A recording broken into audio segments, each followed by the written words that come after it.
مش بليها بالزرع صلى دخن قبر سلام جميل سلام يفزم لنا እግዚአብሔር አምላክና አቡነ ዘበሰማያት ነው አቡነ ዘበሰማያት ይትቀደስ ስምከ ትምጻእ መንግሥትከ ወይኩን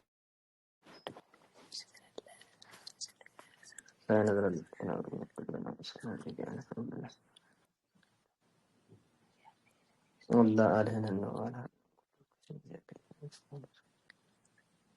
مثلا القدس والملائكة الحمد لله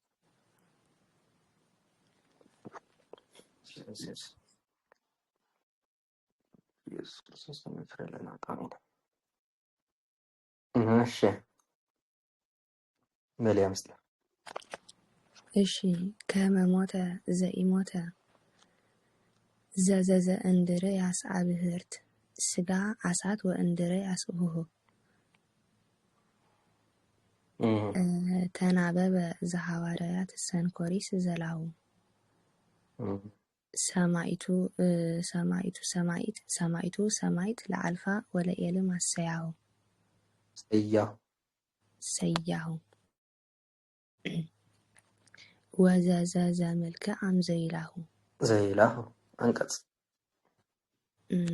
ወዘዘዘ መልክዕ ዘይላሁ አብያት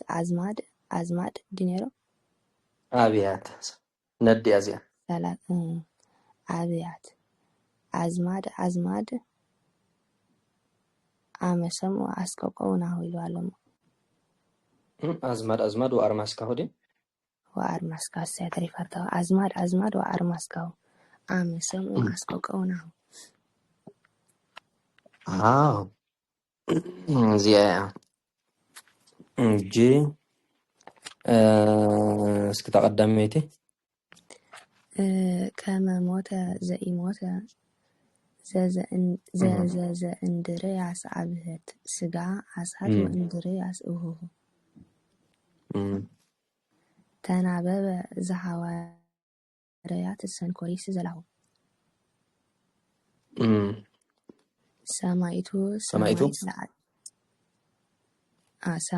ሰማይት ለአልፋ ወለኤልም አሰያሁ አብዚያ አይና እንጀምር ዘለና እንጂ ሰማይቱ ዝበለ የሚሰማ ለአልፋ ወለኤልም አሰያሁ ዝበለ ማለት የአልፋና የኤልማስ በሽተኛ ተተቀበለ ሰማይቱ ዝበለ ቆምዝ ብዘሎ እስኪ ድገሞ እንት አንተ ጊዜ ሰማይቱ ዝበለ የሚሰማ ለአልፋ ወለኤልማስ ሰያሁ ዝበለ ማለት የአልፋና የኤልማስ በሽተኛ ሰያህ ዝበለ ማለት ያ በሽተኛ የሚሰማው ደግሞ አምላክ ላሁ ዝበለ እሺ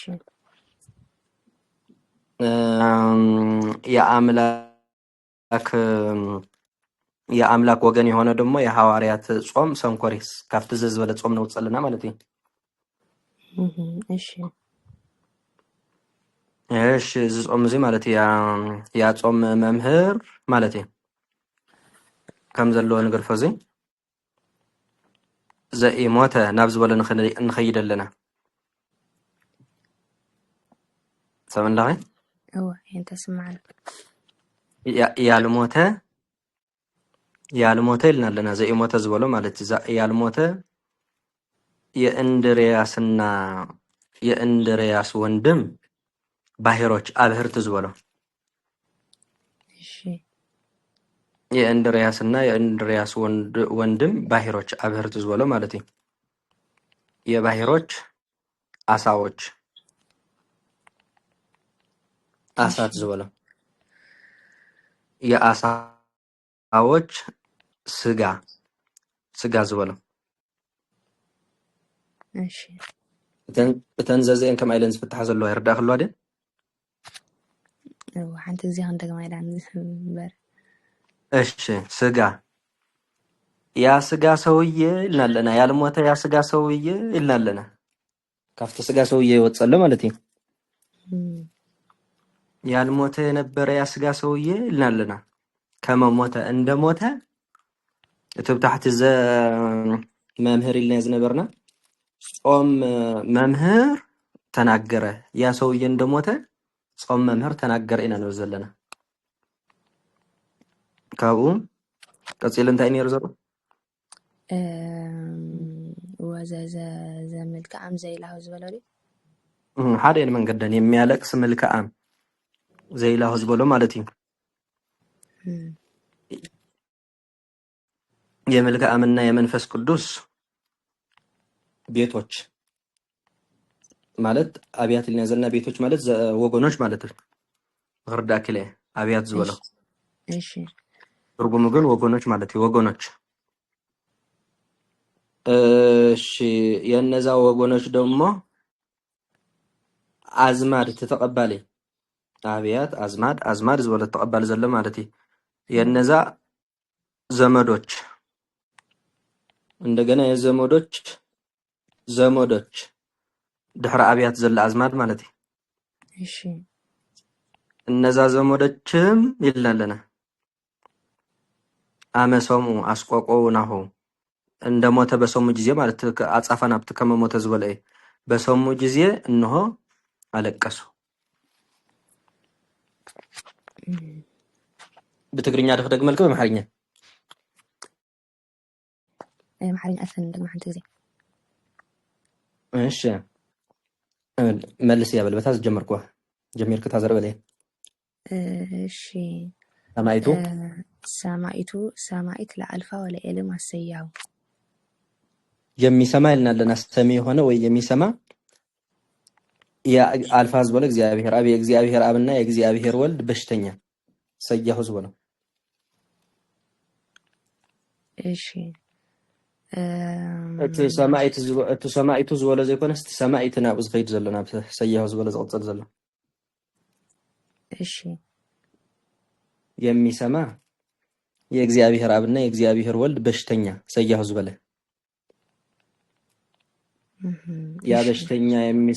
ያ በሽተኛ የሚሰማው ደግሞ ሰማይቱ ዝበለ ማለት ነው አዋ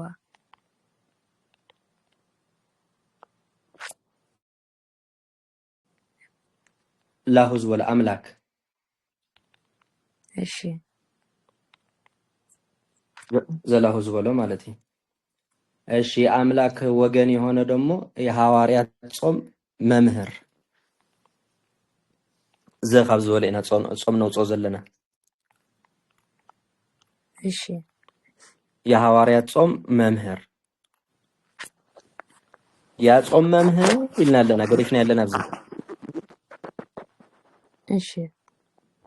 ያ ጾም መምህር ከመሞተ ዘይሞተ ይድንታይ ነይሩ ዘዘዘ እንድረ ያስዓብህር ስጋ አሳት ወእንድረ ያስኡሆ እጂ ዘዘዘ ዝበሎ ማለት በቲ ዘመጨረሻ ኢና እንጀምር ዘለና ዘዘዘ እንድርያስ ሽዑን ድሕሪት እንዳኸድና ኢና ንኽይ ዘለና ማለት የእንድርያስና የእንድርያስ ወንድም ጴጥሮስ ባሂሮች አብህርት ዝበሎ እሺ ሽዑታ ማእኸለይቲ ዘ ማለት የባሂሮች ደግሞ አሳዎች እሺ የአሳዎች ደግሞ ስጋ እሺ ያ ስጋ ሰውዬ ያልሞተ ዘይሞተ ማለት ያልሞተ የነበረ ያ ስጋ ሰውዬ እንደሞተ የሐዋርያት ጾም መምህር ተናገረ ማለት ነው እሺ ተናገረ ቀጽል ታኔሮ ወዘዘዘ መልክዓም ዘይላሁ የሚያለቅስ መልክዓም የመልክዓምና የመንፈስ ቅዱስ ወአርማስ ካውዝ በለው ማለት ነው የመልክዓምና የመንፈስ ቅዱስ ወገኖች አብያት ዝበለው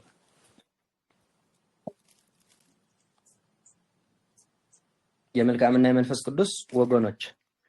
የወገኖች ደግሞ ዘመዶች አዝማድ ዝበለ ተቀባል ዘሎ ማለት ነው እሺ ስማዓሎ እሺ የዘመዶች ደግሞ ዘመዶች ተተቀባለና አብያት ተቀባል ዘሎ ማለት ነው መደብ ዘሎ ድሕረ ሰዓት ትነድ ዘሎ ማለት ነው ዘመዶች እነዛ ዘመዶችም ይልናልና እነዛ ዘመዶችም አመሰሙ አስቆቀው ነው ዲ ሐቀ እዋ በሰሙ ጊዜ እንሆ አለቀሱ። በትግርኛ ሐሳብ ክደግመልክ እሺ መልስ። ሰማይቱ ሰማይት ለአልፋ ወለኤል ማሰያው ዝሰምዕ ዝኾነ ናይ እግዚአብሔር አብን ናይ እግዚአብሔር ወልድን ሕሙም ሰያሁ ዝበለ ማለት እዩ። ሕሙም ዝሰምዖ ዝኾነ ደሞ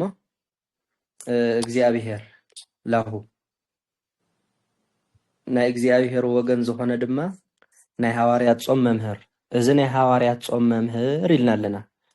ናይ እንድርያስን ንእንድርያስ ሓው ናይ ዝኾነ ጴጥሮስን ባሕርታት ኣብህርቲ ዝበሎ ማለት እዩ። ናይ ባሕርታት ዓሳታት ናይ ዓሳታት ስጋ እቲ ዘይሞተ ዝነበረ ናይ ዓሳታት ስጋ ሰብኣይ ማለት እዩ። ካብቲ ስጋ ዝበሎ እቲ ዘይሞተ ዝነበረ ናይ ዓሳታት ወይ ካብኡ ከሎ ስጋ ሰብኣይ ከመሞተ ከም ዝሞተ ተዛረበ ማለት እዩ። ዝዛረብ ዘሎ መን እቲ መምህር ጾም ማለት እዩ። እዚ ሐዋርያት ጾም ሰንኮሪስ ዝበሎ እቲ ናይ ሐዋርያት ጾም መምህር ተናገረ ማለት እዩ። ተዛረበ ቀፂላ እንታይ ወዘዘዘ ምልክዓም ዘይላሁ ዝበክ ዝኾነ ምልክዓም ዝበክ ዝኾነ ምልክዓም ናይ ምልክዓምን ናይ መንፈስ ቅዱስን ናይ ምልክዓምን ናይ መንፈስ ቅዱስን ወገናት ኣብያት ካብ ዝበሎ ማለት እዩ። ናይዞም ወገናት እዚኣቶም ኣዝማድ ተቐባሊ ኣዝማድ ዘሎ ናይ ኣዝማድ እንደገና ኣዝማድ ዝበሎ መደብ ማለት እዩ። እዞም ኣዝማድ እዚኦም እውን ከም ዝሞተ ኣብ ዝሰምዑ ግዜ ማለት እዩ እንሆ በኺዮም ኢና ንብል ዘለና። እዎ ሕጂ እንታይ እዩ ዝዛረብ ዘሎ እቲ ጾም እንዲ ዝዛረብ ዘሎ ጾም ናይ ሐዋርያት ጾም መምህር እቲ ስጋ ከም ዝሞተ ይዛረበሎ ማለት እዩ። ሞይቱ ኪ ስጋ ይብለሎ ማለት እዩ። ንወርቁ እንታይ ማለት እዩ ኣብ ግዜ ጾም ስጋ በቃ ዘይብላዕ ኾነ ማለት እዩ። እንድርያስን ጴጥሮስን ነቲ ስጋ ዘይበልዕዎ ኾኑ ማለት እዩ። እንደገና ቶም ናይ ሙሴን ናይ መንፈስ ቅዱስን ወገናት ነዚ ብሰምዑ ግዜ በኺዮም ማለት ያው ብብኽያትን ብጾምን ናብ እግዚአብሔር ኣምላኽ ዳቐሪቦም እምበር ኣብ ግዜ ጾም ስጋ ወይ ዝኾነ ጥሉላት ነገር ኣይበልዑን ማለት እዩ። ንወርቁ እንደገና ጴጥሮስን እንድርያስን ናይ ጴጥሮስን እንድርያስን ባሕርታት ናይ ባሕርታት ዓሳታት ናይ ዓሳት ስጋ ምሽልና ነርና ጴጥሮስን እንድርያስን ካብ ኢዶም ተወሲዶም ካብ ምግፋፍ ዓሳ ካብ ምግፋፍ ዓሳ ይፈልጥዎ እዮም። ናይ ዓሳ መቐረት ስጋ ማለት እዩ ከመይ ከም ዝጥዕም ግን ኣብቲ ግዜ ጾም ነቲ ዝበልዕዎ ዝነበሩ ስጋ ገዲፎም ምስ እግዚአብሔር ኣምላኽ ብጾም ይራኸቡ ነይሮም ማለት እዩ። እንደገና በዓል ምልክዓምና መንፈስ ቅዱስ ናይ ምልክዓምን ናይ መንፈስ ቅዱስን ወገናት ዝኾኑ እንታይ ነይሩ ኣብያት ዲ ሓቂ ወገናት ዝኾኑ ካብዚኣቶም እጁ ኩሎም ቶም ዝጾሙ ሰባት ከነውፅኦም ንኽእል ኢና ካብ ብሉይ ኪዳን ጀሚርና ክሳብ ሓዱሽ ኪዳን ዘለዎ ማለት እዩ። እዚኣቶም እውን እቲ ስጋ ሞት ማነው ስጋ ሰብኣይ ከም ዝሞተ ኣብ ዝሰምዑ ግዜ በኺዮም ማለት ዝሞተ ሰብ ይምለስኒ ሓቂ በኺኻ ኢኻ ተፋንዎ። ኣብ ግዜ ጾም ድማ እቲ ስጋ ንሐዋርያት ዝሞተ ንበዓል ሙሴን ኩላቶም ዝሞተ እዩ ነይሩ። ኣይረኸብዎን ኣይረኣይዎን ዓይኑስ ኣይረኣይዎን ተቐቢሩ እዩ ነይሩ ኣይበልዕዎን ነይሩ ማለት እዩ። ይበል እየ ሕጂ ጃው ቀስ ስልኪ ሞያ ሃብያ እሺ ከም አገባብ ፍቹ እንደ ሙያው ማንጸሪያ ሞተ ብሎ እንዳያስር ማንጸሪያ ይጠብቀዋል። የስጋ ቅጽል ይሞተ ብሎ እንዳያስር ይጠብቀዋል። ዘርፍ አያያዥ ምስ መንከተ ተሓሕዚ ስጋ እንታይ ነይሮሞ እዚኣ ሕጂ እንታይ ነይራ የነዛ ባሕሮች የባሕሮች አሳዎች የአሳዎች ስጋ ንስጋ ያደፊያ ነይራ እኮ እዚኣ ዘርፍ ደፊያሞ ዘርፍ ደፊነቱ ስጋ አሳት የሚያሰኝ አይደለም። ተንታ ዘላታ ሙያ እኮ ትብልን ያ ስጋ ዘዘ እንድርያስ የሚያሰኝ ስጋ ዘዘ እንድርያስ የሚያሰኝ። አዎ እሺ ዘርፍ ደፊ ዘርፍ ደፊነቱ ስጋ ዘዘ እንድርያስ የሚያሰኝ ክዳፍ አክላስ ታ ስጋ ናብ ቦታ ትመጻላ ማለት እዩ። በቃ ሙያ ሰይሐልፍ እሺ ዘዘ እንድርያስ አብህርት ዘዘርፍ ጠምዛዥ እዚኣ። እሺ ዘርፍ ጠምዛዥነቱ አዎ ስጋ አብህርተ ዘእንድርያስ የሚያሰኝ ስጋ አብህርተ ዘእንድርያስ የሚያሰኝ አዎ ስጋ አብህርተ እንድርያስ የሚያሰኝ። እሺ ሳልሳይ እንደገና ዘርፍ ጠምዛዥ ሰዋላ ዘርፍ ጠምዛዥነቱ አሳት ታስተርፈት አሳት አብህርተ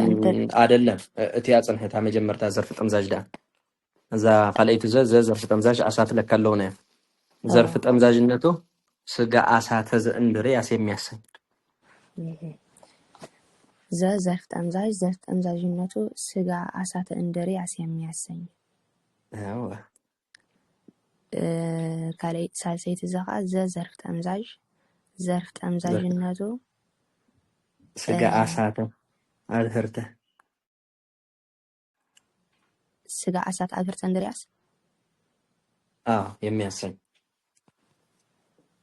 እሺ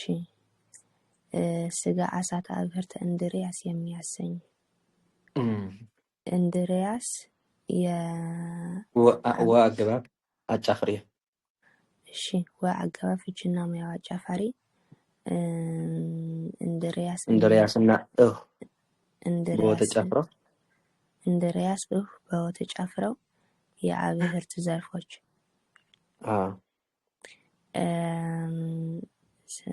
አብህርት የአሳት ዘርፎች ደም ኮን ትክክል። ስጋ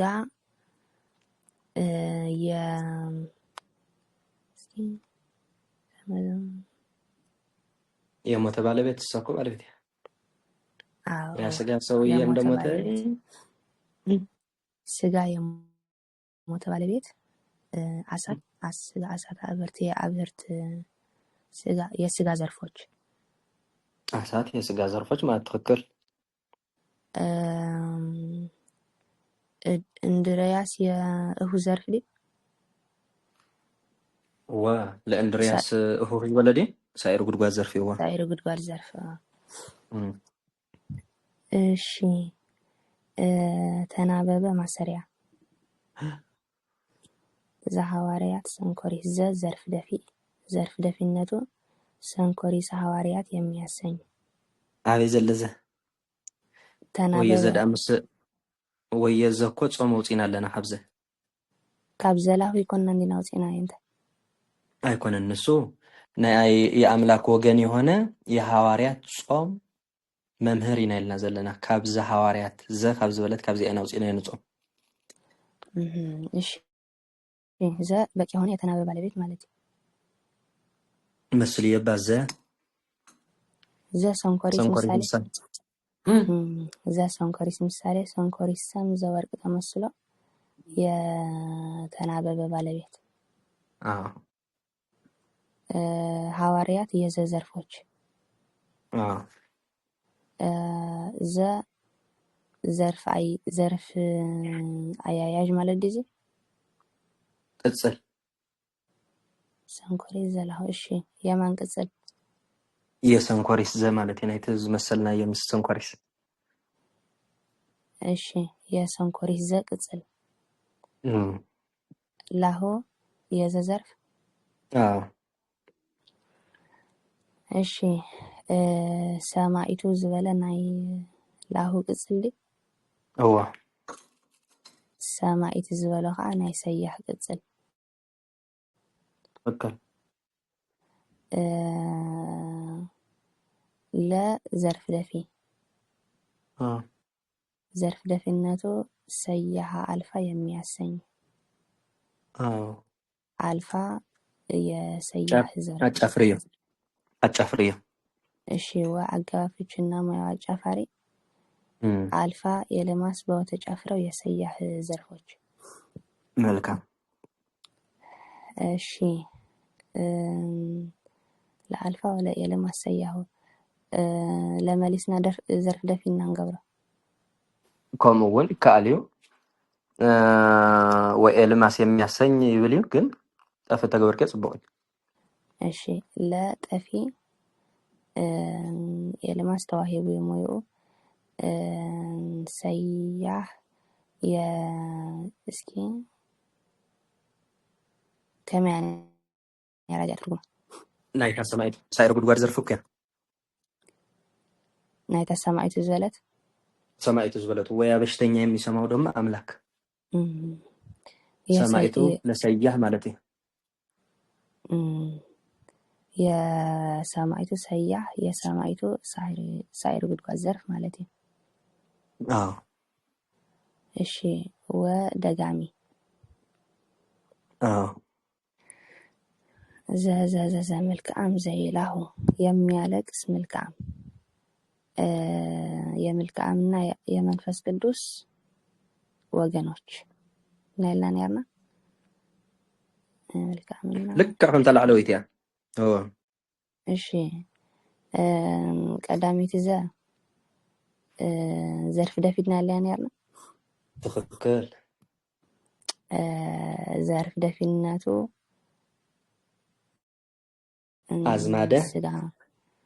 አዝማደ መልካም ማለት አዝማደ መልካም የሚያሰኝ ልክ አሁን ተላዕለው ይትያ ናብታ አዝማድ ተቀባሊት ቤት ዘላ ትኸደላም መደብ ዘላባ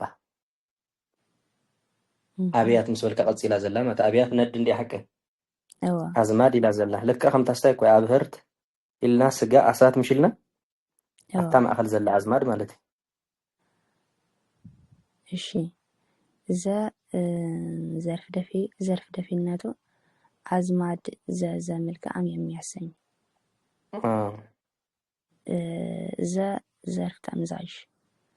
ዘርፍ ጠምዛዥነቱ አዝማደ ዘመልካም የሚያሰኝ ክልተ ጊዜ አዝማድ እንጂ ተቀበል ይዘለ እሺ አዝማደ ዘመልካም የሚያሰኝ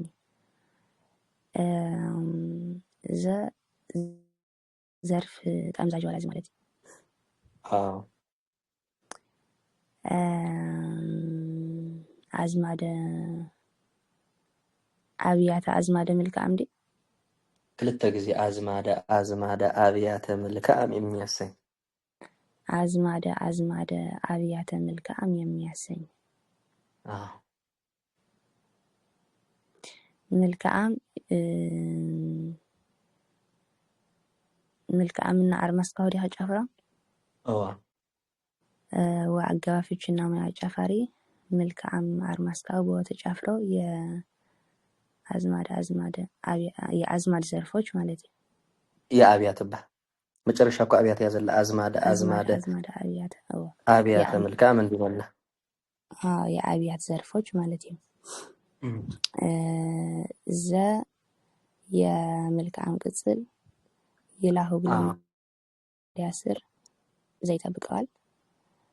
አዝማደ አብያተ መልካም አብያት አዝማደ አብያተ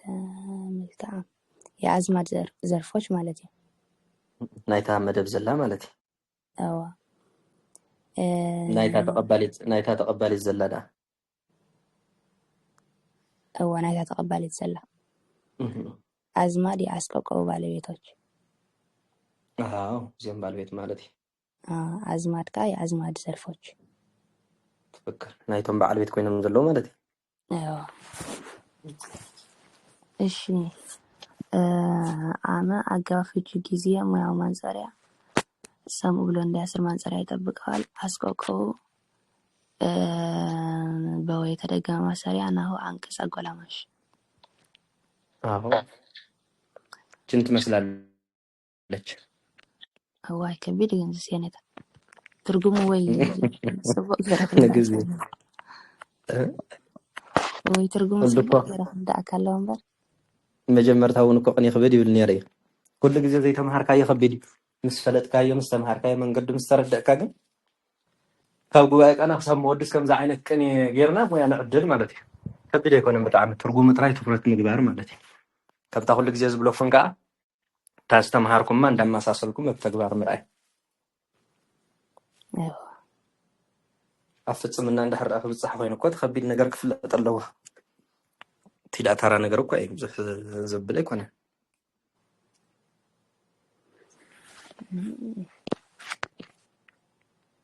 ሒዝኪ ኣለኹ ዶ ተቋፀሩ እሞ ድሓር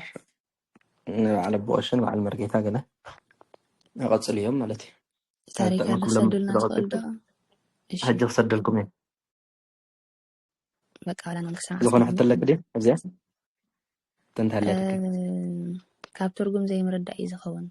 እጂ ንኣብነት እቲ ዘርፊ ተኣምዛሲ 4 ነገር ከምፅእ ፀኒሑ ስጋ ዓሳተ ኣብህርተ እንድሪ ያስ ዝበሎ በቃ እታ ትርጉማ እኮ ክትርኢ ይከኣል እዩ ብደንቢ ካብ 10 ክኸይድ ይኽእል ልዑል እዩ ዋላ ቀንዲታ ትርጉማ ምስማዕ ጥራይ እታ ትርጉማ ምርኣይ መን ናብ መን ተተርጉሙሎ ተተሳሳቢነቱ ናብ ምን ይሰሓብ ኣሎ ኣብ ዝብል ጥራይ ትኩረት ምግባር እታ ትርጉማ ደሞ ሓንቲ ግዜ ክደግማ ድገሚ እሺ ሰማይቱ ሰማይት ለአልፋ ወለኤልማስ ሰያሁ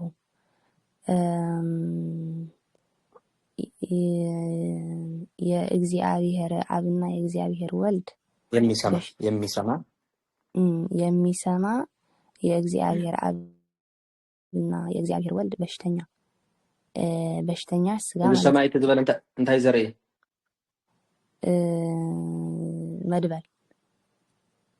መድበል ንክንደይ ድዩ ዝኽእል ንክንደይ ማለት ትርጉሙ ንሓደ የሚሰሙ መድበል የሚሰሙ ንክልተ ማለት እዩ ንዋልድ ንወዳት ንብዙሓት ማለት እዩ እሞዚ የሚሰማ ኢና ኮይልና ዘለና ናብ ሓደ ኢና ንቕፅሎ ዘለና እሞ ክስታይ ድዳ ሳቢዘር ድዳ ከምዚ ዓይነት ሳቢዘር የለን ሰማይት እየገዛ ዶ ትኾንኮ ወይስ ክነግረኪ እየገዛ ትኾን እዚኣ እስከ ሓስበላ እየ ምክንያቱ መድበል እንድሕር ኮይኑ ሰበላሽና የለና ማለት መድበል ናብ ሓደ እየቕፀልን እየገዛ እሺ የሚሰማ የእግዚአብሔር አብና የእግዚአብሔር ወልድ በሽተኛ ስጋ ያ በሽተኛ ስጋ የሚሰማው ደግሞ አምላክ ላሁ ዝበለው ማለት እዩ የአምላክ ወገን ደግሞ የሐዋርያት ጾም የሐዋርያት ጾም መምህር ያጾም መምህር ሽዑን ኣብቲ ላዕሊ ማለት እዩ ከመሞተ ዘኢሞተ ዘዘ እንድርያስ ኣብህርት ዝበሎ ዘኢሞተ ናብ ዝበሎ ያልሞተ እሺ ያልሞተ የነበረ ወይ ደግሞ ያልሞተ የነበረ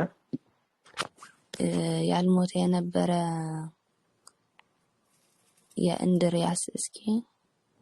ያልሞተ የነበረ የእንድርያስና የእንድርያስ ወንድም ጴጥሮስ ባህሮች የባህሮች አሳዎች የአሳዎች ስጋ ያ ስጋ ሰውዬ እንደሞተ ጾም መምህር ተናገረ ማለት እዩ እሺ ኣብቲ ወዘዘዘ ምልክዓም ዘይላሁ ዝበሎ ከዓ የሚያለቅስ ምልክዓም የመልክዓምና የመንፈስ ቅዱስ ወገኖች የወገኖች ዘመዶች የዘመዶች ደግሞ ዘመዶች እነዛ ዘመዶች እንደሞተ እቲ ስጋ ማለት እዩ እንደሞተ በሰሙ ጊዜ ኣለቀሱ إنه على قصة مالتي እሺ በቃ እንታ ክሰማዕክ ውዕል ሞት ዕየረ ታሪከ ተስሊትኩማ ተረዲእና صبوا ወፅሉ መን صدق يا حج سمعنا يولبنا يحضرنا يصنع لنا بزيادة أملاح سامعنا يصبق لنا أو نزل سمعت أو نزل سمعت تقدس